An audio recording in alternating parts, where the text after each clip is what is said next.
রহমানির রহিম। দণ্ডবিধি আইন 1860 সালের 45 নম্বর আইন। এই আইনের আলোচনা হচ্ছে আজ করবো আলোচনা কত ধারায় 299 ধারা থেকে শুরু করে অধ্যায় হলো 16 নম্বর অধ্যায়ের আলোচনা মানবদোষ সংক্রান্ত অপরাধ ও জীবন ক্ষুণ্ণকারী অপরাধ সম্পর্কিত।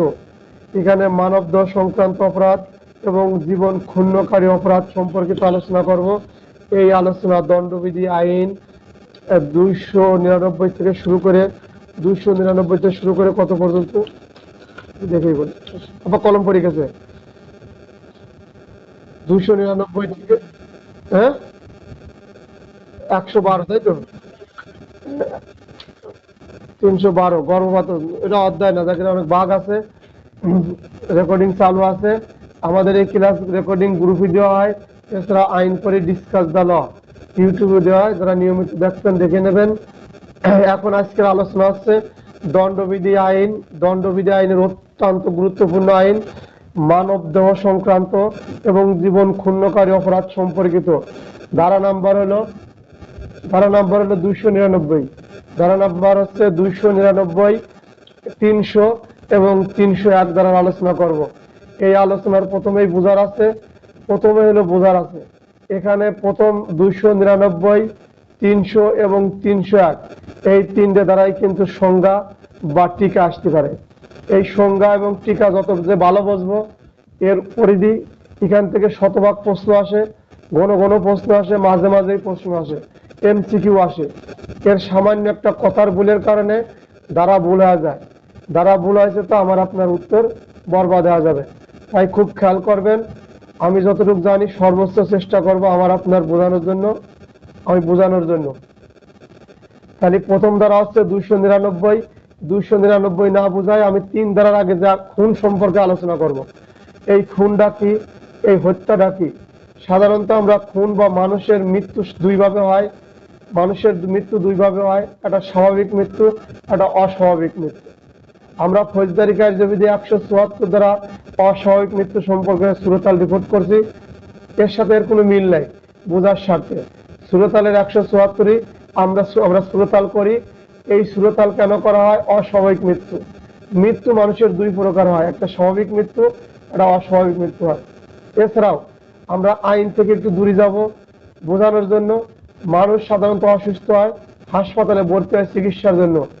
এই চিকিৎসার ক্ষেত্রে হাসপাতালেও দুই ধরনের রোগী ভর্তি হয়, একটা স্বাভাবিক রোগী, একটা অস্বাভাবিক রোগী। অস্বাভাবিক রোগী আপনারা পুলিশের চাকরি সবাই করেন, দেখবেন হাসপাতালে যাওয়ার সময় যেটা অস্বাভাবিক সেটা পুলিশ কেস লেখা থাকে। এই অস্বাভাবিক পুলিশ কেসে সিল মারা থাকে। আর যত রোগী আছে তারা স্বাভাবিক রোগী, স্বাভাবিক নিয়ম নীতি অনুসারে চিকিৎসা হয়। আর যদি কোনো আহত ক্ষতিগ্রস্ত বিষ পান, যে কোনো একটা অস্বাভাবিক রোগী, সেগুলো পুলিশ কেস লেখা হয়। তাহলে রোগী দুই প্রকার, মৃত্যু দুই প্রকার, একটা স্বাভাবিক মৃত্যু, একটা অস্বাভাবিক মৃত্যু। তাই আমরা এখন দণ্ডবিধি আইনের 299, 300 এবং 301 এখানে খুন সংক্রান্ত বিষয়ে আলোচনা করা হয়েছে। কখন খুন হবে, কখন খুন হবে না। তাহলে খুন করলে এখানে দুটো কথা, একবার খুন হয়, একবার খুন হয় না। তাহলে খুন যেটা হবে সেটার শাস্তি বেশি, খুন যেটা হবে না সেটার শাস্তি কম। তাহলে প্রত্যেক খুনি, আমরা সাধারণত সংজ্ঞা পড়ি, প্রত্যেক খুনি অপরাধজনক নরহত্যা, কিন্তু প্রত্যেক অপরাধজনক নরহত্যাই খুন না। কথাটা ছোট হলেও এর ব্যাখ্যাটা অনেক বড়। কথাটা ছোট হলে যাকেই খুন করা দেখবেন সেটা অপরাধজনক নরহত্যা, কিন্তু প্রত্যেক অপরাধজনক নরহত্যাই খুন না। এছাড়াও খুনের দুটো পার্ট পাবো। খুনের দুটো পার্ট, একটা হলে কখন খুন হবে, 4টে অপশনে খুন হয়, 4টে কারণে খুন হয়, আর 5টা কারণে অপরাধজনক নরহত্যা হয়। 299 বোঝার আগে আমরা স্বাভাবিকভাবে এই কথাগুলো বুঝে নেই। আজকের আলোচনায় সিংহভাগ এই 3টে ধারা নিয়ে করবেন ইনশাল্লাহ। একই কথা বারবার শতভাগ চেষ্টা করব আপনাকে বোঝানোর জন্য। আপনার বোঝাতে পারাই আমার সফলতা, আপনি বুঝতে পারাই এটা আপনার এই কষ্টের বিনিময়ে যে অর্জন, সেটাই আপনার অর্জন। এবং এটা জানার পরে আমাদের পদোন্নতি পাওয়াটাই বড় সফলতা। যাক, এখন হচ্ছে আমি খুন সম্পর্কে আলোচনা করতেছিলাম। খুন দুই প্রকার, মনে রাখবেন। খুন যদি মারা যায়, কেউ মারা যায়, আমরা জানি মৃত্যু দুই প্রকার। এই মৃত্যুর মধ্যে অস্বাভাবিক মৃত্যু, অস্বাভাবিক মৃত্যু বা দুই প্রকার হিসাবে আমরা পড়ব। সেটা হচ্ছে কিরকম, একটা সরাসরি খুন করা, একটা খুন করার ইচ্ছা ছিল না, পরিকল্পনা ছিল না, যে কোনো কারণে খুন হয়ে গেছে বা মারা গেছে, সেটা অপরাধজনক নরহত্যা হয়ে যাবে। তাহলে খুন হচ্ছে চার প্রকার, চারটে ইন্টেনশনাল কাজ করে, চারটে উদ্দেশ্য, চারটা পরিকল্পনা নিয়ে যদি আমরা কোনো কাজ করি সেটা খুন হয়ে যায়। চারটে পরিকল্পনা নিয়ে যদি কোনো কাজ করি সেই কাজ আমাদের খুন হবে। এছাড়া চারটে পরিকল্পনা ব্যতীত পাঁচটা পরিকল্পনা আছে, পাঁচটা কারণ আছে ব্যতিক্রম। খুনের ব্যতিক্রম হচ্ছে পাঁচটা। এই পাঁচটা ব্যতিক্রমের মধ্যে পড়লে সেটা অপরাধজনক নরহত্যা হবে, খুনের শাস্তি পড়বে না। দেখেন, খুন হয়ে গেলে কিন্তু মৃত্যুদণ্ড হয়, আর অপরাধজনক নরহত্যা হলে কিন্তু আপনি রেহাই পাবেন। আপনি অনেক অংশের থেকেই রেহাই পাবো। কাগজ কি করলাম না। তাহলে এখন আমি বলতেছি খুন, আমি এখন বলতেছি খুন। আমি 299 ধারা থেকে স্বাভাবিকভাবে সরে আসছি, কারণ একটু পরে আমি ওইটা বোঝাবো। ওটা ধারাবাহিকভাবে পড়ানো যেত বা পড়বো, কারণ আমাদের এখানে দীর্ঘ সময় আলোচনা করবো বোঝার স্বার্থে। আমি যতটুকু আলোচনা করছি, অনেক কঠিন অধ্যায়, সহজও আছে যদি বুঝতে পারি। আমি যদি বোঝাতে পারি তাহলে আমার সফলতা, আমি বারবারই বলছি। এই জন্য 299টা একটু উজ্জ্বল রাখলাম। তাহলে খুন হবে, সাধারণত খুন হবে চারটে কারণে। আমরা যে 299, 300 এবং 301 পর্ব, এগুলো কিন্তু সংজ্ঞা। যেমন আমরা দণ্ডবিধি আইনের সংজ্ঞা পড়ছিলাম কত, 211 ধারা থেকে শুরু করে মনে হয় 200, শুধু 11 থেকে শুরু করে এদিক পড়ছিলাম কত, 52 ক পর্যন্ত। এছাড়াও ফৌজদারি কার্যবিধির সংজ্ঞা পড়ছি 4 দ্বারা আমরা সংজ্ঞা পড়ছি। এছাড়াও অস্ত্র আইনের সংজ্ঞা পড়ছি, মাদক দ্রব্যের সংজ্ঞা পড়ছি। এছাড়া কি আইন পড়ছিলাম, অস্ত্র আইন, এগুলোর সংজ্ঞা পড়ছি। এছাড়াও এই দণ্ডবিধি আইনের সংজ্ঞা, স্পেশালি সংজ্ঞা যখন যে অধ্যায়ের আলোচনা হয়েছে সেই অধ্যায়ের তার সংজ্ঞাটা প্রথম ব্যবহার করছে ব্রিটিশ। এই আইনের যাতে আপনার বুঝতে সহজ হয় এবং আমরা ওইটা সহজভাবে বুঝতে পারি বা জানতে পারি এবং এই আইন পরিচালনা করতে পারি। মনে রাখবেন, দণ্ডবিধি আইন কিন্তু মূল আইন। দণ্ডবিধি আইনকে মূল আইন বলা হয়, দণ্ডবিধি আইনকে বিধিবদ্ধ আইন বলা হয়। তাহলে আমরা এটা মূল আইন পড়তেছি এবং বিধিবদ্ধ আইন পড়তেছি। 300 ধারায় আমরা খুন পড়ব। 300 ধারায় খুনকে দুই ভাগে ভাগ করছে, একটা ডাইরেক্টলি খুন আর একটা তার ব্যতিক্রম। তাহলে খুন চারটে ভাবে খুন হয়, 4 প্রকারের ভাবে খুন হয়। এই 4 প্রকারের খুন আপনারা মুখস্থ করবেন বিভিন্ন কায়দায়, বিভিন্ন অ্যাঙ্গেল। আমি ছোট করে বলে আগে, হত্যার উদ্দেশ্যে খুনের প্রথম শর্ত হলো আপনি যাকে খুন করছেন এটা আপনার পরিকল্পনায় ছিল। হত্যার উদ্দেশ্যে কখন খুন হবে, এখন চারটে কারণ বলবো। চারটে কারণে হত্যার উদ্দেশ্যে আপনি এই খুনটা করছেন প্রথমত। দ্বিতীয়ত, মারাত্মক জখম করার উদ্দেশ্যে আপনি এমন জখম করছেন যে জখমের তীব্র যন্ত্রণায় তিনি মারা গেছেন। আপনার জখম করার উদ্দেশ্য ছিল, পরিকল্পনা ছিল এবং স্বেচ্ছাকৃত আপনি এই জখম করেছেন, মারাত্মক জখম করেছেন, যার কারণে তার মৃত্যু হয়েছে। আপনার শাস্তি হলো 302 ধারা হবে, খুনের দ্বিতীয় নম্বর শর্ত। 3 নম্বর শর্ত হলো স্বাভাবিক মৃত্যু ঘটতে সক্ষম। স্বাভাবিকভাবেই তিনি মৃত্যু ঘটতে সক্ষম এমন আঘাত করছেন। আঘাতটা আপনি জোরালো করেন নাই, কিন্তু এমন একটা আঘাত করছেন যে আঘাতে তার মৃত্যু ধীরে ধীরে তিলে তিলে হয়ে যাবে। ধীরে ধীরে তিলে তিলে যদি আপনি আঘাত, স্বাভাবিক মানুষ বলতে স্বাভাবিক তার মৃত্যু হয়েছে না, কিন্তু আপনি স্বাভাবিক আঘাত দেন যে আঘাতের কারণে তিনি স্বাভাবিকভাবে মৃত্যুবরণ করবে, এরকম আঘাতের ক্ষেত্রে যদি মৃত্যু হয়। এবং নাম্বার 4, অত্যন্ত বিপজ্জনক কাজ। অত্যন্ত বিপজ্জনক কাজ আপনি জেনে বুঝে করছেন, এই জেনে বুঝে করার কারণে আপনার শাস্তি মৃত্যুদণ্ডই হবে, মানে আপনি মৃত্যু ঘটাইছেন। অত্যন্ত বিপজ্জনক কাজ কিরকম, আপনি দেখলে এটা আপনাদের বোম আছে, অনেকগুলো লোক পাশে দাঁড়ায় আছে, আপনি বোমটা ফেঁকে মারলেন। আপনি জানেন এই বোমের তেজস্ক্রিয়তার কারণে একটা না একটা লোক মারা যাবে। 10-20 জন লোক দাঁড়া রয়েছে, আপনি একটা গুলি ছুড়ে মারলেন, যে দেহি মারে কিনা, আরে বেটা 10-12 জন লোকের গুলি মারলে একটা না একটা লাগবেই, তো মারা যাবে। তাহলে আপনি অত্যন্ত বিপজ্জনক কাজ করছেন, যে কাজের কারণে মৃত্যু ঘটছে, এটা আপনি জেনে শুনে এবং পূর্ব পরিকল্পনাভাবে এই হত্যার যজ্ঞ ঘটাইছেন। তাহলে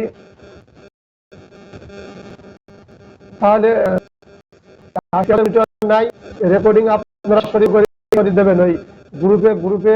কাদের উস্তাদ এই করেন, মানে আপনার ভয়েস নয়েজ যেন না আসে।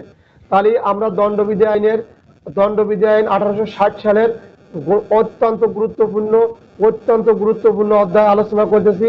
খুবই মনোযোগ দেবেন, খুবই খেয়াল করবেন যেন আপনি বুঝতে ভুল না করেন, পরবর্তী রেকর্ডিং যেন বুঝতে সহজ হয়।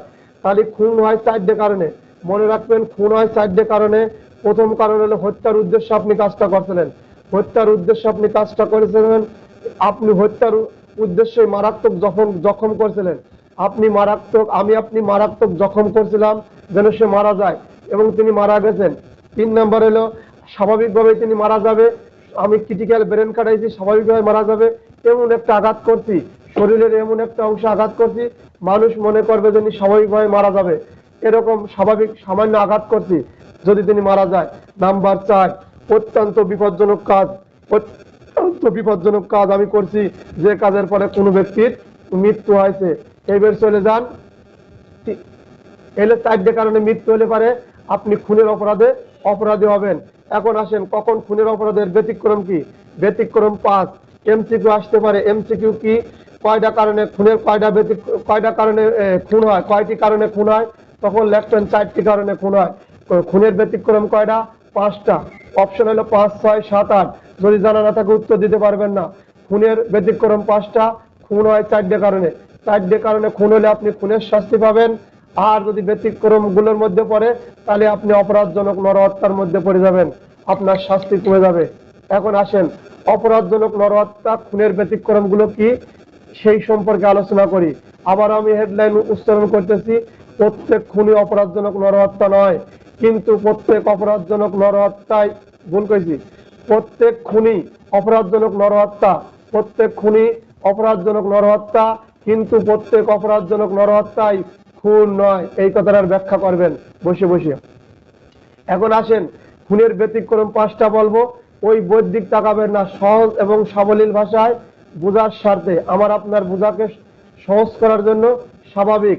এখন কখন আপনার কাজ দ্বারা খুন হবে না? নাম্বার 1, আকস্মিক বা প্রচন্ড উত্তেজনা বসতে। নাম্বার 1 হচ্ছে আমি আকস্মিক উত্তেজিত হয়েছি, একসাথে কথা বলি, মিষ্টি খাই, চলাফেরা করি, খেলাধুলা করি, আনন্দ ঘন পরিবেশে ছিলাম, হঠাৎ করে কোনো একটা ব্যক্তি আকস্মিক উত্তেজিত হয়েছে। এই আকস্মিক উত্তেজিত হওয়ার কারণে কোনো ব্যক্তি যদি আঘাত করে বা তার কারণে যদি মারা যায় তাহলে তার শাস্তি হলো অপরাধজনক নরহত্যা, খুনের ব্যতিক্রম। এছাড়া আইনে 330, 338 ধারা যখন পড়াবো তখন যদি গুরুতর আঘাত, স্বাভাবিক আঘাত করে সেই ধারাটা পাবেন। এই আঘাতের ক্ষেত্রে অধিকার পাবো না, কারণ আজ গুরুত্বপূর্ণ সেকশন আলোচনা করতেছি। তাহলে ব্যতিক্রম যে আমি আকস্মিক উত্তেজিত হয়ে প্রচন্ড রাগের মাথায় উত্তেজনা বসে কাউকে মেরে ফেলাই, খুন করি, তাহলে এরা অপরাধজনক নরহত্যা হবে। নাম্বার 1। নাম্বার 2, আত্মরক্ষা ব্যক্তিগত অধিকার। আমরা দণ্ড 93 থেকে 106 করতাম। অফ প্রাইভেট ডিফেন্স, আত্মরক্ষার ব্যক্তিগত অধিকার প্রয়োগ করে কৃত কোনো কাজই অপরাধ হয় না। সাধারণ ব্যতিক্রম দণ্ডবিধি আইনের 76 থেকে 106, যেসব কাজ করলে অপরাধ হয় না। কিন্তু খুনের ব্যতিক্রমের মধ্যে কি বলছে? আত্মরক্ষার ব্যক্তিগত অধিকার। খুবই গুরুত্বপূর্ণ, খেয়াল করবেন আমার কথাটা খেয়াল করবেন। আত্মরক্ষার ব্যক্তিগত অধিকার প্রয়োগ করলে কিন্তু অপরাধ হয় না, কিন্তু এখানে কেন অপরাধ হয়? এই আত্মরক্ষার ব্যক্তিগত অধিকার প্রয়োগ করতে যা সরল বিশ্বাসে ক্ষমতার সীমা লঙ্ঘন করছি। আমরা যে 99 ধারার শর্ত ছিল দণ্ডবিধি আইনের, এর দ্বারা এবং 96 থেকে 106 আত্মরক্ষার অধিকার প্রয়োগ করতে যা আমাদের নির্দিষ্ট সময়সীমা ছিল, এই সময়সীমা এবং আইনের দ্বারা লঙ্ঘন করছি। তারই সরল বিশ্বাস, আমি কি সরল বিশ্বাসে তারপরে কি আইনের ক্ষমতা লঙ্ঘন করেছিলাম। আইনের ক্ষমতার সীমা লঙ্ঘন করে যদি আত্মরক্ষার ব্যক্তিগত অধিকার প্রয়োগ করি, এক্ষেত্রে আমার অপরাধজনক বলে গণ্য হবে। এই সীমা লঙ্ঘন করে আমি যদি কাউকে মৃত্যু ঘটাই, আমার এই আত্মরক্ষা অধিকার প্রয়োগ করে যদি মৃত্যু ঘটায় ফেলাই, তাহলে আমার নামে কি হবে? অপরাধজনক নরহত্যার মামলা হবে। তাহলে প্রথমটা পালাম কি? আকস্মিক উত্তেজনা বা আকস্মিক ও প্রচন্ড উত্তেজনার বশতে। 2 নাম্বার হচ্ছে আত্মরক্ষার ব্যক্তিগত অধিকার, রাইট অফ প্রাইভেট ডিফেন্স। এইগুলো মনে করবেন আর মুখস্থ রাখবেন, এগুলো কিন্তু মুখস্থ রাখাই লাগবে আপনার আমার। 3 নাম্বার 3 নাম্বার দেখেন সরকারি কর্মচারীর ক্ষমতা লঙ্ঘন। সরকারি কর্মচারীর ক্ষমতা কেমন? আমরা কিন্তু বেআইনি সমাবেশ করছি, আমরা কিন্তু বেআইনি সমাবেশ ছত্রভঙ্গ করছি, লাইসেন্স প্রদান করছি এবং বেআইনি সমাবেশ করলে কি শাস্তি হয় সেটাও করছি এবং 152 দ্বারা সরকারি কর্মচারীর বাধা দান করলে বেআইনি সমাবেশে তার শাস্তি করছি। কিন্তু 3-এ কি বলছে?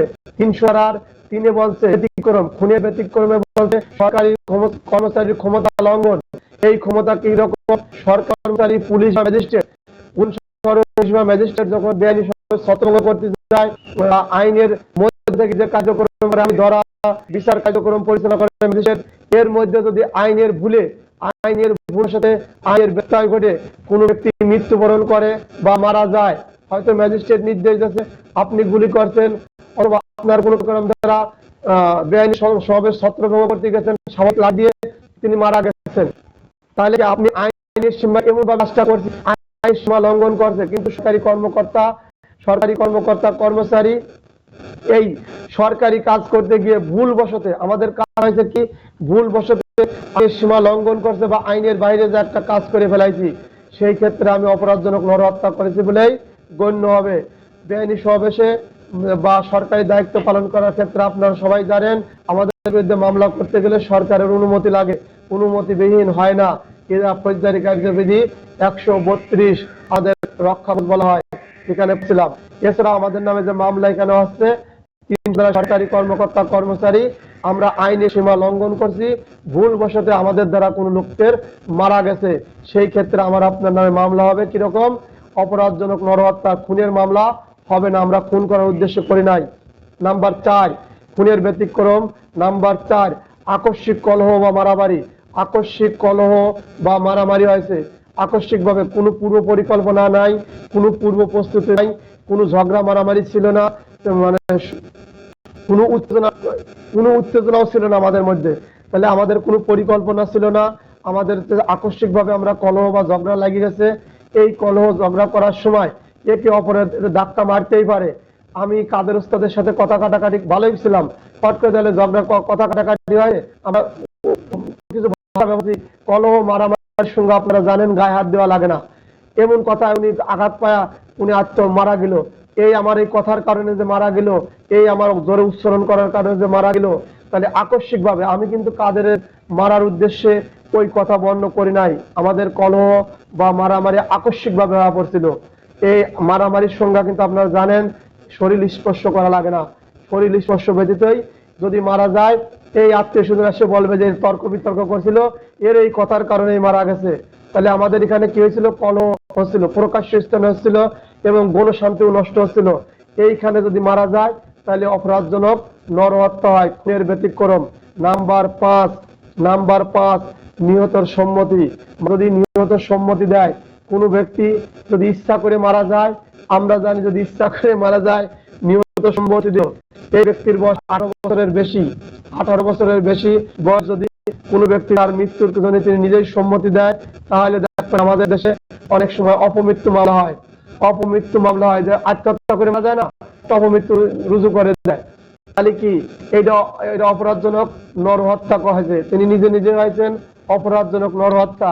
এই অপরাধজনক নরহত্যা হওয়ার পরে, মানে কেউ যদি ঘটাতে যায়, সে লোক যদি জীবিত হয়ে যায়, বেঁচে যায়, তাহলে কিন্তু তার শাস্তির আওতায় আনা যায়।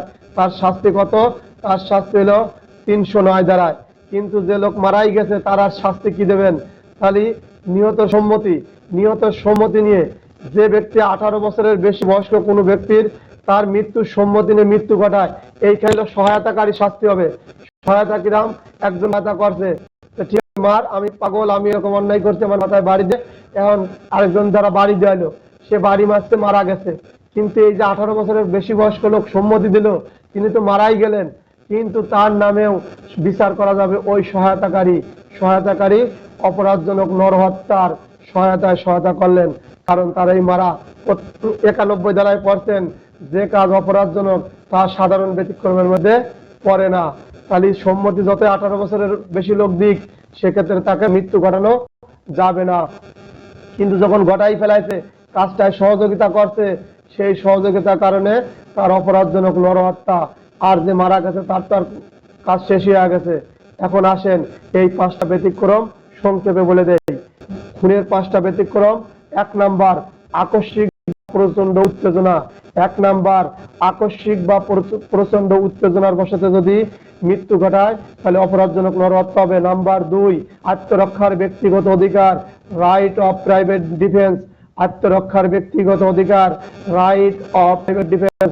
নাম্বার 3 সরকারি কর্মচারীর ক্ষমতা লঙ্ঘন। নাম্বার 3 সরকারি কর্মচারীর ক্ষমতা লঙ্ঘন। নাম্বার 4 আকস্মিক কলহ বা মারামারি, আকস্মিক কলহ বা মারামারি। নাম্বার 5 নিহতর সম্মতি, নিহতর সম্মতি। এই 5 প্রকার ভাবে যদি খুনের ব্যতিক্রম হলে এই পাঁচটা ভাবে যদি কোনো ব্যক্তি খুন হয় তাহলে তার শাস্তি মামলা হবে অপরাধজনক নরহত্যা 304 ধারা, 304 ধারা। আর যদি খুনের যে 4টে কথা বলছিলাম, খুনের যে 4টে সংজ্ঞা, খুন যে 4 ভাবে হয়, ওই 4 ভাবের এক ভাবে হলেই তাহলে 302 ধারায় তার শাস্তি হবে, 302 ধারায় তার শাস্তি হবে। এখন চলে আসেন মূল 299 থেকে আলোচনা করি। এটা গুরুত্বপূর্ণ, অনেকে ক্লাস দেখবেন বা দেখবে, তাই প্রথমে এটা আলোচনা করলাম। অনেক কাছে ফাঁকি দেয়, ভাই নিজের ফাঁকি নিজেই দেবেন। এখন বয়স হয়ে গেছে, সবাই বোঝেন ফাঁকি দেওয়ার সুযোগ নাই, তাই ওই জন্য ফাঁকি দিতে যাওয়ার জন্য নিজের বিসর্জন না দেয়, তাই আমার এই ক্লাসটা একটু আগে বলা। বিসমিল্লাহির রহমানির রহিম। আমরা দণ্ডবিধি আইন 1860 সালের 16 নম্বর অধ্যায় 299 ধারার এখন আলোচনা করব মানবদেহ সংক্রান্ত অপরাধ এবং জীবন ক্ষুণ্ণকারী অপরাধ সম্পর্কিত। এই মানবদেহ সংক্রান্ত অপরাধ বা জীবন ক্ষুণ্ণকারী অপরাধ আজকে কোনো প্রশ্ন বলবো না, আজকে বুঝবেন, বোঝার পর এখান থেকে প্রশ্ন আপনারা খুঁজে পাবেন। তাহলে 299 অপরাধজনক নরহত্যা। এই অপরাধজনক নরহত্যার যে সংজ্ঞা আসে, এই অপরাধজনক নরহত্যার সংজ্ঞা লিখবেন, 299 ধারা ব্যবহার করবেন। এর শাস্তি দেবেন কত? 360। এর শাস্তি দেবেন 360। আর 300 ধারার খুনের যদি সংজ্ঞা আসে, খুনের সংজ্ঞা হলে 300 ধারা দেবেন, আর খুনের সংজ্ঞার শাস্তি দেবেন 302। বুঝার আছে, এখানে কিন্তু 2 জায়গায় লোক মারা গেছে। এই 302 এর সংজ্ঞাতেও লোক মারা যাবে এবং 300 ধারাতেও লোক মারা যাবে, 301-এও লোক মারা যাবে। 301-এও যদি লোক মারা যায় তাহলে 360 ধারায় এর শাস্তি উল্লেখ করবেন। এখন আসেন ভিতরে আরো আলোচনা করি। অপরাধজনক নরহত্যা কখন হবে, এর সংজ্ঞাগুলো পড়বেন। অপরাধজনক নরহত্যা যদি কোনো কার্যের সাহায্যে মৃত্যু ঘটাবে, তাহলে কাজটা হবে কোনো কার্যের দ্বারা, আপনি সরাসরি দেবেন না, কোনো কার্যের দ্বারা মৃত্যু ঘটাবে বা অভিপ্রায়, আপনার একটা এই কাজের অভিপ্রায় থাকা লাগবে। মৃত্যু ঘটানোর সম্ভাবনা রয়েছে, মৃত্যু যে হবে শতভাগ আপনি আমি জানি না, শতভাগ আমি আপনি জানি না, তাই মৃত্যু হওয়ার সম্ভাবনা আছে এইটা জানে। তাহলে কি আপনি কি কাজ করছেন? 299 যে কার্যের সাহায্যে মৃত্যু ঘটাইবার অভিপ্রায়, আপনি মৃত্যু ঘটানোর উদ্দেশ্য নেছেন, আপনার অভিপ্রায় আছে, মৃত্যু ঘটানোর উদ্দেশ্য নেছেন, অভিপ্রায় আছেন বা মৃত্যু ঘটাবার সম্ভাবনা রয়েছে, এমন একটা কাজ করছেন, আপনি সরাসরি করেন নাই, কোনো ক্রিয়া দ্বারা, কোনো কার্য দ্বারা, কোনো কাজ সম্পাদন করে তার মৃত্যু ঘটাইছেন, এই ক্ষেত্রে অপরাধজনক নরহত্যা হবে। এই অপরাধজনক নরহত্যা উদাহরণ আছে, এই উদাহরণগুলো আমি বাংলায় বলো, রিডিং পড়লে পড়া যায়, কিন্তু রিডিং পড়লে আপনি তো বইতে পড়ে নেবেন, আমাদের পড়ার মূল উদ্দেশ্য বাংলা করে পড়া। তাহলে প্রথম হচ্ছে, কোনো ব্যক্তিকে যদি ক নামক ব্যক্তি খকে হত্যা করবে, ক নামক ব্যক্তি খকে হত্যা করবে, তাহলে ক কি করছে, আমি উদাহরণ বলতেছি। ক কি করবে? ক করছে, খ যে রাস্তা দিয়ে চলা করে, সেই রাস্তার মাঝখানে গর্ত করছে, গর্ত করে এমন ভাবে ওর উপরে ঢাকনা দিয়েছে যেন খ বুঝতে না পারে, খ বুঝতে না পারে যে এখানে পাড়া দিলে পড়ে যাবে। তাহলে রাস্তার আর গর্ত করছে, ক নামক ব্যক্তি রাস্তার উপর গর্ত করছে, খ যখন ওই রাস্তা দিয়ে যাবে, যাওয়ার ফলে ওই গর্তের মধ্যে পড়ে যাবে এবং তিনি মারাও যেতে পারে, ক্ষতিগ্রস্ত হতে পারে। ঠিকই খ যখন ওই রাস্তা দিয়ে প্রবেশ করছে এবং খ মনে করছে যে এখানে তো পরিবেশ ভালো, দেখতে ভালো, রাস্তায় কোনো সমস্যা নাই, তিনি স্বাভাবিক গতিতে হাঁটে যাচ্ছিলেন, হাঁটে যাওয়ার সময় ওই গর্তের মধ্যে পড়ে যখনই তিনি পড়ে গেছেন এবং যদি মারা যায়, পড়ে যাওয়ার পরে যদি তিনি মারা যান, তাহলে তার শাস্তি হবে, তিনি অপরাধজনক নরহত্যা ভাবে করছেন। তাহলে ক নামক ব্যক্তি অপরাধজনক নরহত্যা করছে। তাহলে ক নামক ব্যক্তি কি করছে? অপরাধজনক নরহত্যা করছে। নাম্বার 2 নম্বর উদাহরণে কি বলছে? 2 নম্বর উদাহরণে বলছে, খেয়াল করবেন, আমরা এখানে ক্লাস করছি, আমি বলবো, আমি জানি আমার এই ক্লাসের ভিতরে, আমি জানি আমার ক্লাসের মধ্যে, আমি জানি হযরত নামক ব্যক্তি আমার দোস্ত, সে আমার নিয়ারেস্ট দোস্ত। এই হযরত আর আমি হযরতকে বলছি, হযরত তুমি ওই ঝোপের গুলি করো, তোমার কাছে অস্ত্র আছে, তুমি ওই ঝোপে বা গাছে গুলি করো।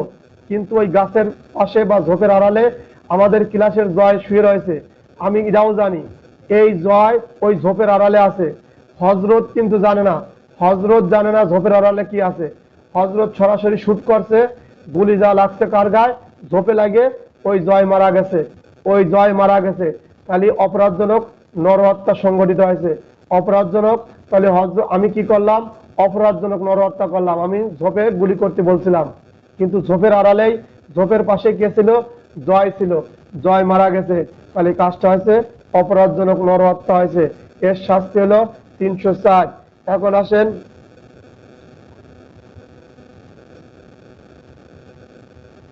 এই 3 এবং 3 নম্বর উত্তর, 3 নম্বর সমাধান, 3 নম্বর আপনারা পড়ে নিন, 3 নম্বরটা পড়ে নেন। এরপর আমি ব্যাখ্যা করব। এর 299 ব্যাখ্যা আছে, 299 ব্যাখ্যা আছে, ব্যাখ্যাগুলো পড়ি, এরপরে আপনাদের সাথে বাংলা করে দেবো। খুব বোঝার আছে, ধৈর্যের সাথে শোনেন। ব্যাখ্যা 299 দণ্ডবিধি আইন 299 ব্যাখ্যা কি, যেই ব্যক্তি অপ্রকৃতস্থ ব্যাধি বা দৈহিক বৈকল্য ভুগিতেছে। এখানে বাংলা হলো কি, কোনো একটা লোক একটা রোগে ভুগতেছে। খেয়াল করবেন, কোনো একটা লোক, আমার ভাই রোগে ভুগতেছে, এটা আমি জানি, দৈহিক যন্ত্রণায় ভুগতেছে। আমি জানার পরেও আমার ওই ভাইয়ের জখম এবং উক্ত এই আমার ভাই যে রোগে ভুগতেছে, রক্তচাপ, উচ্চ রক্তচাপ বা হার্ট ব্লক আছে, বা তার সাথে আমার একটা অঘটন ঘটে গেল, তর্ক বিতর্ক হচ্ছে, বা আমি জানার পরে আমি আমার ভাইকে ধাক্কা দিলাম, ভাই এই সামান্যটা আঘাতের কারণে ভাই পড়ে গেল। ভাই পড়ে যাওয়ার পরে আমার ভাই যদি মারা যায়, তাহলে আমার অপরাধ হলো অপরাধজনক নরহত্যা। আমার ভাইয়ের এই ধাক্কার কারণে যদি মারা যায়, তাহলে এটা খুন, আর খুন বলে গণ্য হবে, মৃত্যু ঘটেছে বলে গণ্য হবে।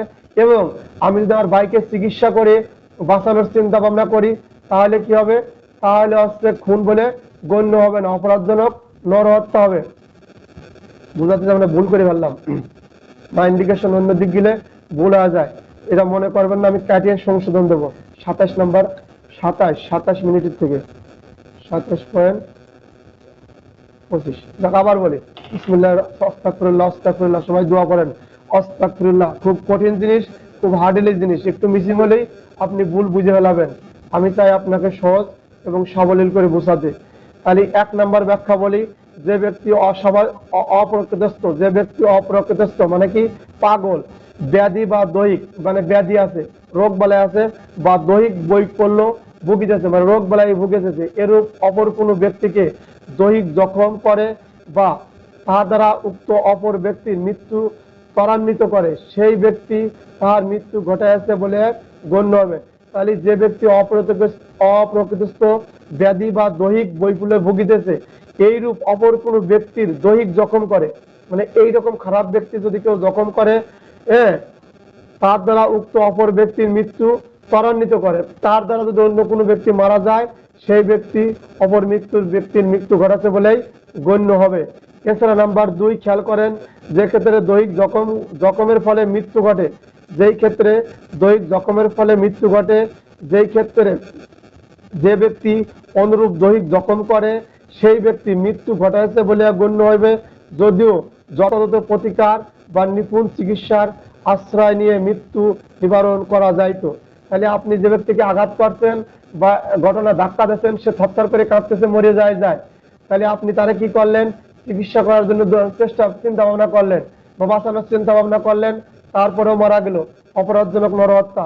আপনি জানি শুনে ধাক্কা দিলেন, ছটফট করতেছে, আপনি বললেন যাক চলে যাক, আপনি খুনের অপরাধী হয়ে যাবেন, কারণ আপনার ইনটেনশনালি কাজ করছিল খুন করার। এই হলো অপরাধজনক নরহত্যা। আপনার কর্ম দ্বারা, আপনার কাজ দ্বারা, আপনার কর্ম দ্বারা, আপনার কাজ দ্বারা খুন করছেন। এই কাজগুলো কি কি, আপনি কাজের মৃত্যু ঘটানো, আপনি কি করছেন, আপনার কাজের সাহায্যে মৃত্যু ঘটবে, আপনার কাজের সাহায্যে মৃত্যু ঘটবে এমন কাজ করছেন, আপনি এমন অভিপ্রায় করছেন এবং মৃত্যু ঘটার সম্ভাবনা আছে। এইগুলো জানার পরে যদি আপনি কাজটা করেন এবং তার মৃত্যুটা ঘটে, তাহলে তিনি অপরাধজনক নরহত্যা হয়েছেন বলে গণ্য হবে। এই হলো 299 দ্বারা আর 300 দ্বারা এখন বোঝাবো। 300 দ্বারা হার্ডলি নেবেন। আপনি খুন কিভাবে করছেন খেয়াল করবেন। এখন 300 দ্বারা পর্ব খুন, 300তে খুন পর্ব কিভাবে? হ্যাঁ, ও 399 3 নম্বর বলছে, 299 3 নম্বর হচ্ছে গর্ভপাতকরণ। সুন্দর একটা কথা, গর্ভপাত বলা হয়েছে। মনে করবেন গর্ভপাত, যদি কোনো শিশু মায়ের গর্ভে থাকে, তার যদি গর্ভপাতের ওই অবস্থায় যদি কেউ মৃত্যু ঘটায় বা মারা যায়, তাহলে তার গর্ভপাত করার অধ্যায় আমরা কত পাবো? আমরা 300 কত 312 13 14 পাবো। তাহলে 300 ওইখানে গর্ভপাত সংক্রান্ত। কিন্তু এই গর্ভপাত করানোর ফলে যদি মৃত্যু ঘটায়, আমরা 312 13 তার শাস্তি পাবো। কিন্তু এই মায়ের গর্ভ থাকাকালীন যদি কোনো শিশুর কোনো একটা অংশ দুনিয়াতে আগমন ঘটে, শিশুর মায়ের গর্ভের থেকে কোনো একটা অংশ যদি মায়ের গর্ভের থেকে দুনিয়াতে আগমন ঘটে, ওই শিশু যদি শ্বাস প্রশ্বাস নিয়ে ফেলায়, ওই শিশু যদি মায়ের গর্ভের থেকে বা দুনিয়াতে অর্ধেক অংশ আসার পরে দেখেন কিছু মাথা আসছে, শ্বাস প্রশ্বাস নিয়ে ফেলছে, আপনি যদি তার মৃত্যু ঘটান, তাহলে খুনের অপরাধে অপরাধী হবেন। আর যদি তাহলে কি শিশু যদি শ্বাস প্রশ্বাস গ্রহণ করে বা সম্পূর্ণরূপে বা জন্মগ্রহণ না করিয়াও থাকে, তাহলে যদি তার মৃত্যু ঘটান, তাহলে কি তিনি খুনের অপরাধী হবেন। হযরত তুমি করো, একটু সাইলেন্ট করো, ঠিক আছে জয়, ঠিক আছে। তারপরে ক্লাস দীর্ঘ হয়ে যাচ্ছে। তারপরে আছে 300 দ্বারায় খুনের কথাটা, এই খুনের কথাটা এখন যা বলবো মনে রাখবেন। এর ব্যতিক্রম হলেই অপরাধজনক নরহত্যায় ফেলা দেবেন। আমার কথাগুলো একটু খারাপ হলেও খেয়াল করবেন, কার্ডটা যেন সাইলেন্ট নেই। অপরাধজনক নরহত্যা, এবার খেয়াল করবেন। এই যে খুন যে 4টে কারণে হয়, আমি আরেকবার বলতেছি, এই জন্যই ক্লাসটা এটা মাঝে রাখলাম, ওই খুন আবার প্রথম পড়ালাম। আপনি মনে রাখবেন, আমার আপনার কাজ মৃত্যু ঘটেবা, আপনি যে কাজ করব পূর্ব পরিকল্পিত। আমাদের উদ্দেশ্য, আমাদের চিন্তা চেতনা, আমাদের কাজ, আমাদের যে নকশা বা আমাদের যে ধারণা, একমাত্র উদ্দেশ্য তার মৃত্যু ঘটানো। আমি যা কিছুই করি, আমার যা পরিকল্পনা, আমার যা উদ্দেশ্য, আমি যে অবিচল ছিলাম, আমার যে আঘাত দেওয়া, আমার যে সাহায্যের ভান করা, সমস্তগুলোই ছিল অভিনয় আর নাটক। মূল উদ্দেশ্য ছিল তাকে খুন করা। এইরকম উদ্দেশ্য নিয়ে যদি কেউ কিছু করে, তাহলে মনে করবেন তিনি খুন করছেন। এরকম উদ্দেশ্য মানে পরিকল্পনা। আমার পরিকল্পনা ছিল হযরতকে খুন করার, কিন্তু আমি কি বলছি, জয় তুমি এই সামান্য একটু কেমিক্যাল তার কানের গোড়ায় লাগা দিয়ে, সেই কেমিক্যালের তীব্রতা এবং এর ফলে যে মৃত্যু ঘটবে, এ আমি জানি শুনেই এই সামান্য কথা বলছি, যদিও সামান্য, কিন্তু তার জীবনের 12টা বেজে যাবে। শরীরের এমন একটা অংশ আঘাত করতে বলছে, সীমিত আঘাত, যে আঘাতে হয়তো ধুকে মারা যাবে। তাহলে আমার পরিকল্পনা ছিল, আমার উদ্দেশ্য ছিল, এবং এই কাজের ফলে যে আমার মৃত্যু ঘটবে, এগুলো আমার পরিকল্পনা। এরকম যখন পরিকল্পনা হবে, তখন তাকে খুন হিসাবে গণ্য করবেন। খুনের 4টে কথা আপনারা মুখস্থ করে নেবেন। এই 4টের ব্যতিক্রমে যখনই ঘটে যাবে, তখন ওরা দেবেন অপরাধজনক নরহত্যা। তাহলে সহজ হলে কোনটা? সহজ হলে 4টে যদি মুখস্থ করে নেই, আমার ব্রেন বুদ্ধি কম, আমি কম বুঝি, কম পড়বো, এই 4টে মুখস্থ করবেন পাই টু পাই। এর উদ্দেশ্য কি, এর প্রয়োজনীয়তা কি, কি কারণে খুন হয়, দেখবেন আপনার এর ভিতরে যখন পড়বে না, তখন টাস করে মনে করবেন ওটা অপরাধজনক নরহত্যা। আপনার 5টা মুখস্থ করার দরকার নাই, এই 4টে করবেন হুবহু। আর যার মেধা ভালো, সে ওই 4টেও করবেন। ভবিষ্যতে আপনার কাছে যদি কেউ জানতে চায়, আপনি এই 4টে এবং ওই 5টা সুন্দর করে বলতে পারবেন। এখন ছোট করে একটু ব্যাখ্যামূলক আলোচনা করি। বই থেকে মূল কথা বলবো এবং তার ব্যাখ্যামূলক আলোচনা। প্রথমত খুন কেন হবে, প্রথমত কি বলছে, খুন কত হবে? যদি কোনো ব্যক্তি মৃত্যু সংঘটিত হয়, যেই কার্যটি মৃত্যু সংগঠনের অভিপ্রায় করে, তাহলে যে ব্যক্তি যদি কোনো ব্যক্তি এমন কোনো কাজ করে যে কাজের ফলে মৃত্যু সংঘটিত হয়, এমন কোনো কাজ সম্পাদন করে, এই কাজটা করে ফেলাইছে, যে কাজের ফলে অপর কোনো ব্যক্তির মৃত্যু হবে, তিনি জানিয়ে বুঝে শুনে শত প্রণোদিত হয়ে এই কাজটা করছেন। তাহলে কি বলছে, যদি কোনো ব্যক্তির মৃত্যু সংঘটিত হয়, সেই কাজটি মৃত্যু সংগঠনের অভিপ্রায় করে বা মৃত্যু সম্পূর্ণ করার জন্য কাজটা সম্পাদন করে এবং তার মৃত্যু হয়, তিনি খুন করেছেন বলেই গণ্য হবে। প্রথমটা গেল, তাহলে প্রথমটা কি, সম্পূর্ণভাবে মৃত্যু সংগঠিত হয়, সেই কাজটি মৃত্যু সংগঠন করার জন্য অভিপ্রায় কাজটা করছে এবং মারাও গেছে, তাহলে তিনি খুনের শাস্তি ভোগ করবেন। নাম্বার দুইতে কি বলছে, দৈহিক জখম করার অভিপ্রায়, দৈহিক জখম মানে এমন জখম, আমরা জানি গুরুতর আঘাতের সংজ্ঞা 320, এই গুরুতর আঘাতের ফলে আপনার মৃত্যু হতে পারে, এমন আঘাত করছে, গুরুতর আঘাতে মৃত্যুর শাস্তি 326, ওখানে দুটোর সংজ্ঞা আছে। এছাড়া ওর ব্যতিক্রম যদি হয়, 326-তে আপনি দিলেন, কিন্তু তার ব্যতিক্রম তো আঘাতে মারা যেতে পারে, গুরুতর যন্ত্রণায় নর্মাল অস্ত্র এমন আঘাত করছেন মারা যেতে পারে, তাহলে কি হবে, তার শাস্তি হলে, তাহলে এই জখম, এই আঘাত করার উদ্দেশ্য ছিল কি, আপনার ওকে মেরে ফেলানো। এই গুরুতর আঘাত যদি আপনি করছেন, আপনার উদ্দেশ্য ছিল, আমার উদ্দেশ্য ছিল ওকে মেরে ফেলানো, উদ্দেশ্য ছিল, পরিকল্পনা ছিল, এবং এই কাজের ফলে যে, এই আঘাতের ফলে যে তিনি মারা যাবে, এ আমি জানতাম, জেনে শুনেই আমি স্বেচ্ছাকৃত, সংজ্ঞা হলো কত, 39, স্বেচ্ছাকৃত আমি এই কাজটা করেছি, অতএব আমার খুন করেছে বলেই গণ্য হবে। এরপর আসেন 3 নম্বরে কি বলছে, যদি কোনো ব্যক্তিকে দৈহিক জখম করার অভিপ্রায়ে জখমটি প্রাকৃতিক স্বাভাবিক অবস্থায়, মানে জখমটি এমন অভিপ্রায় হয় যে প্রাকৃতিক স্বাভাবিক অবস্থায় মৃত্যু ঘটিবার জন্য যথেষ্ট হইবে, মানে আমি এমন একটা আঘাত করছি, চালাক মানুষ বা এমন কিছু জিনিস আপনাকে ক্ষতি করে দিছি, যেই ক্ষতির কারণে আপনি ধীরে ধীরে তিলে তিলে মারা যাবেন, মানুষ বলবে কি প্রাকৃতিক ভাবেই মারা গেছে, না, আমার ওই সামান্য কাজ। যদি কোনো ব্যক্তিকে দৈহিক জখম করার অভিপ্রায়, এই যে আমি যে আপনার দৈহিক জখমটা করলাম, সীমিত একটা জখম করলাম, এই জখম করার উদ্দেশ্য ছিল কি, আপনি মারা যাবেন, আমি জানতাম, আমি গুরুতর আঘাত করছি, আমি জানতাম আপনি মারা যাবেন, আমি মারার উদ্দেশ্যে আপনাকে আঘাত করছি, আমি জানতাম, পরিকল্পনা, এবং আমি ছোট আঘাত করছি, পড়ালে দেন কত সহজ, প্রথমে মারার জন্যই, এরপরে গুরুতরটা করছি, এরপরে আমি সামান্যটা আঘাত করছি, আমি ভালো মানুষ, চালাক মানুষ, কিন্তু এই আঘাত করার উদ্দেশ্য হলো কি, আপনি মারা যাবেন, আমি জেনে শুনে এই কাজটা করছি, জেনে শুনে এই কাজটা করার কারণে কি হয়েছে, মৃত্যু হয়ে গেছে, প্রকৃতির স্বাভাবিক নিয়মে হয়েছে।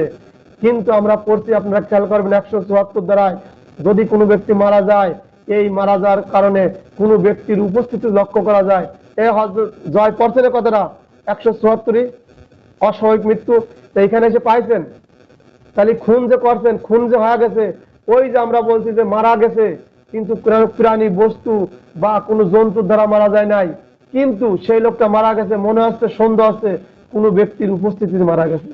ঠিক কথাটা দেখেন, এইখানে এরকম করে বলছে 3 নম্বরে, যে আপনি যে আঘাত করলেন, চালাক মানুষ, সমস্যা নাই, এই চালাকের কারণে একটা লোক তিলে তিলে মারা গেছে, একটা লোক কি হয়েছে, তিলে তিলে মারা গেছে, এই মারা যাওয়ার কারণে আপনি আমি পরিকল্পিতভাবে আঘাতটা করেছিলাম, তাই আমরা খুন এবং তার শ্রোতালু করা যাবে, যাবে কি যাবে না, ঠিক আছে, পড়ালা সহজ, বুঝে করলে সহজ, মুখস্থ আন্দাজে করলে এতখানি, এই সাইডের প্রত্যেকটা 16টা লাইন মুখস্থ করলে হবে না, আমি সংক্ষেপে প্রথমে করে দিয়েছি, আবারও করব, আবার ব্যাখ্যা করতেছি।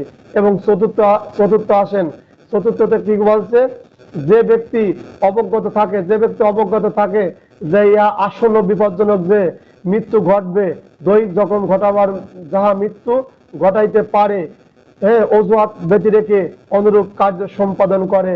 এক জায়গায় 10-20 জন লোক আছে, আমার হাতে অস্ত্র আছে, আমি একটা ফাঁকা গুলি মারি দিলাম, গুলি মারলে তো 10-12 জন লোক একটা মরে যাবেই, এর থেকে আপনি জানেন এই গুলি করলে মারা যাবে, এছাড়া আপনি কি জানেন, আপনি দেখা গেল পল্টন মোড়, ঢাকা পল্টন মলে কি করছেন, অনেক লোকের সমাগম, একটা ককটেল ছাড়ি দিয়ে আসলেন, তাহলে কি আপনি জানেন না, আপনি কি দুডু খান না ফিশার খান, যে ককটেল ছাড়ি দিলে ওখানে লোক মারা যাবে, তাহলে আপনি জানিয়ে শুনে কাজটা করছেন, খুনির অপরাধে করছেন, আপনি খুনের দণ্ডে দণ্ডিত হবেন। এই বেশ সংক্ষেপে আবার বলি, যদি আপনি মারার উদ্দেশ্যে কারো খুন করার উদ্দেশ্যে খুন করেন, তাহলে আপনি খুন করছেন, এরপরে আপনি যদি গুরুতর আঘাত করেন, 2 নাম্বার, আপনি গুরুতর আঘাত করছেন, এই আঘাতের ফলে আপনি জানেন সে মারা যাবে, আপনি খুনের অপরাধে অপরাধ হবেন। 3 নাম্বার, আপনি সাধারণ আঘাত করছেন কিন্তু এই আঘাতের পরিণাম আপনি জানেন ওই লোকটা মারা যাবে, আপনি খুনের অপরাধে অপরাধী হবেন। নাম্বার 4, দেন কত ছোট করে দিলাম। নাম্বার 4, আপনি আপনি এমন বিপজ্জনক কাজ করেন, আসন্ন বিপজ্জনক কাজ করছেন যার ফলে জানেন যে মৃত্যু হবে, আপনি খুনের দায় থেকে রেহাই পাবেন না। সবচেয়ে সহজ হয় আপনার এই 4টি মুখস্থ করলে ছোট কথা, এই পরিকল্পনা যদি থাকে, উদ্দেশ্য যদি থাকে, তাহলে আপনি 302-তে তার শাস্তি মারবেন, আর এর ব্যত্যয় যদি ঘটে যায় 304-ই মেরে দেবেন। এরপরে আসেন ব্যতিক্রম। ব্যতিক্রম আবার একটু আলোচনা করি, ক্লাস বড় হয় হোক। আমরা তো এনে চলচ্চিত্রে অভিনয় করতে আসি নাই যে 3 ঘন্টা শেষ করতে হবে। আমাদের লেখাপড়ার টিকিট কাটা না, সামান্য কয়টা সময় খরচ নিয়ে আপনি আপনার ক্লাস দেখে নেবেন, এতে আপনার আমার উপকার হবেন, আপনি উপকৃত হবেন। কারণ খুনের ব্যতিক্রম গুলো কি কি সহজ আবার বলি, বেশি করে পড়তে যাবেন না, তাহলে হারা যাবেন। খুনের ব্যতিক্রম হচ্ছে লেগে আপনি যখন খুন করলেও খুনের ব্যতিক্রমের মধ্যে পড়ে যাবে অপরাধজনক নরহত্যা। সেগুলো কি? 1 নাম্বার, আপনি যদি আকস্মিক বা প্রচন্ড উত্তেজনা হয় কাউকে খুন করেন, কিন্তু আপনার পরিকল্পনা, আপনার উদ্দেশ্য ছিল না তাকে মেরে ফেলানো। এই যে আমি ব্যতিক্রম গুলো পড়বো, এখানে আপনার আমার কোনো উদ্দেশ্য ছিল না, কোনো ধারণাই ছিল না সে মারা যাবে। তাহলে যেগুলো কাজ করতেছি এর কারণে যদি মারা যায় আমার আপনার কোনো অপরাধ হবে, কিন্তু অপরাধজনক নরহত্যা হবে। এরপর আসে কি? 1 নাম্বার, আকস্মিক ও প্রচন্ড উত্তেজনা। নাম্বার 2, আত্মরক্ষার ব্যক্তিগত অধিকার, রাইট অফ প্রাইভেট ডিফেন্স। এটা কিন্তু অনেকে বাধা ফেলান যে আত্মরক্ষাতে কোনো সমস্যা হওয়ার কথা না, এইখানে হলো কেন? এখানে আপনি কি অপরাধ করছেন? আইনের ব্যত্যয় ঘটা ফেলাইছেন, আইনের ব্যত্যয় ঘটা ফেলাইছেন এবং আইনের সীমানা লঙ্ঘন করছেন। এতটুকু মনে রাখবেন, বেশি মনে রাখতে গেলে হারা ফেলাবেন। তাহলে আপনি সরল বিশ্বাসে কাজটা করছিলেন, সরল বিশ্বাসে ক্ষমতা প্রয়োগ করবার যা আইনের সীমা লঙ্ঘন করে ফেলেছিলেন, যার কারণে আত্মরক্ষার ব্যক্তিগত অধিকার প্রয়োগ করতে যাও আপনার অপরাধজনক নরহত্যার শাস্তি ভোগ করতে হবে। এরপরে নাম্বার 3, সরকারি কর্মচারীর ক্ষমতা লঙ্ঘন। আমরা সরকারি কর্মচারী বিভিন্ন সময় দায়িত্ব পালন করি, বেশিরভাগ ক্ষেত্রে আমরা পুলিশ, বিডিআর এবং ম্যাজিস্ট্রেট এবং বিভিন্ন আইন শৃঙ্খলা বাহিনীর কাছে ভয়ঙ্কর অস্ত্র থাকে, হট করে অঘটনাটা ঘটে যেতে পারে, কিন্তু আইনের সীমা যখন লঙ্ঘন করে ফেলছেন, জনস্বার্থে কাজ করতে গিয়ে ভুল বশতে কি করতে, ভুল বশতে আইনের ক্ষমতার বাইরে ক্ষমতা করতে গিয়ে অন্য আইনের ক্ষমতার বাইরে একটা কাজ করতে গেছেন, অন্যটা কাজ ঘটে গেছে, তার মৃত্যু ঘটে গেছে। যেমন ধরেন আমরা রাস্তাঘাটে ডিউটি করি, আমরা কিন্তু হাসপাতালে নিয়ে যাওয়ার জন্য নিয়ে যাব, কিন্তু হয়তো পানি খাওয়াতে গেছি, ওই রুগী জলাতঙ্ক রোগে ভুগতে পানি খাওয়াতে গেছি, পানি বেশি খেয়ে মারা গেছে। অথবা এটা ওর যে কষ্ট, আমার প্রেশার লো, আমার আপনার স্যালাইন দেন, আমি এটা স্যালাইন দিয়ে দিছি, তাহলে আমার কিন্তু স্যালাইন খাওয়ানোর কথা ছিল না, খাওয়া ফেলাইছি, এখন সে মরে গেছে। বেশি করতে যা, আইনের সেবা বেশি দিতে যা, এটা বিপদে পড়ে গেছি।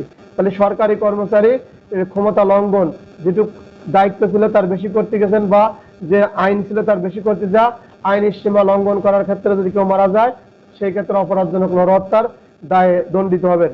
4 নাম্বার, আকস্মিক ভাবে কলহ বা মারামারি।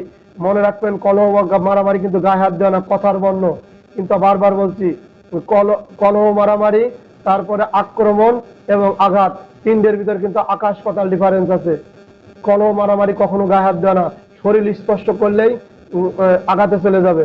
এবং আক্রমণ কখন? এমন আক্রমণ, মুভমেন্ট, যে মনে হয় মারিয়ে বসলো, কোনো কিছু নিয়ে আপনি দাও আক্রমণ করলেন, এগুলো হলো আঘাত বা আক্রমণ। যখন পড়াবো তখন বলবো। নাম্বার 5, নিহত সম্মতি। নিহত ব্যক্তি, আমি মারা যাব, সম্মতি দিলাম 18 বছরের মধ্যে আপনি আমার এই কাজটা করে দিলেন, আমি মারা গেলাম, তাহলে আপনি সহায়তা কারণে অপরাধে দণ্ডিত হবেন। এই সহায়তার কারণে কত হবে আপনার দ্বারা? 109। এখানে সহায়তার যখন সহায়তার ধারা নাই, এবং কত 400, ভুল করে 360। তাহলে এখন সরকার বলবে কি 360, 304 এর সাথে কেন 109 আছে? 109 আসছে লেগে এই লোক সহায়তা করছিল, যে লোক মরে গেছে সে লোক তো মারা গেছে, তাহলে সে মূল লোক মারা গেছে, সহায়তাকারী অপরাধজনক নরহত্যা। আবার একটু সংক্ষেপে বলি, কথা রেকর্ডিং বড় হয়ে যাচ্ছে। 1 নাম্বার, আকস্মিক ও প্রচন্ড উত্তেজনা। 2 নাম্বার, আত্মরক্ষার ব্যক্তিগত অধিকার। 3 নাম্বার, সরকারি কর্মচারীর ক্ষমতা লঙ্ঘন। 4 নাম্বার, আকস্মিক কলহ মারামারি। 5 নাম্বার, নিহত সম্মতি। এই 5টা ব্যতিক্রম হলে তিনি যদি কেউ মারা যায়, তাহলে এটাকে অপরাধজনক নরহত্যা। এরপর সহজে বলি 301, এক লাইনে পড়া। 300 আছে যে এটা অপরাধজনক নরহত্যা। এটা কিরকম যে ক নামক ব্যক্তি খকে মারার জন্য টার্গেট করছে, কিন্তু খ না মরে গ মারা গেছে, তিনি অপরাধজনক নরহত্যা করছেন। তিনি অপরাধজনক নরহত্যা করছেন। 301 পড়াটা কি? 301 হচ্ছে ককে আপনি মারার জন্য পরিকল্পনা করছেন বা গর্ত করছেন, যাই করছেন, কিন্তু ক না পড়ে খ পড়ে মরে গেছে, তাই না? 20 বোতলে রাখছেন কয়ের জন্য, খ খা ফেলছে, খ খা মারা গেছে, খ এর জন্য আপনি অপরাধজনক নরহত্যা করছেন। আসসালামু আলাইকুম।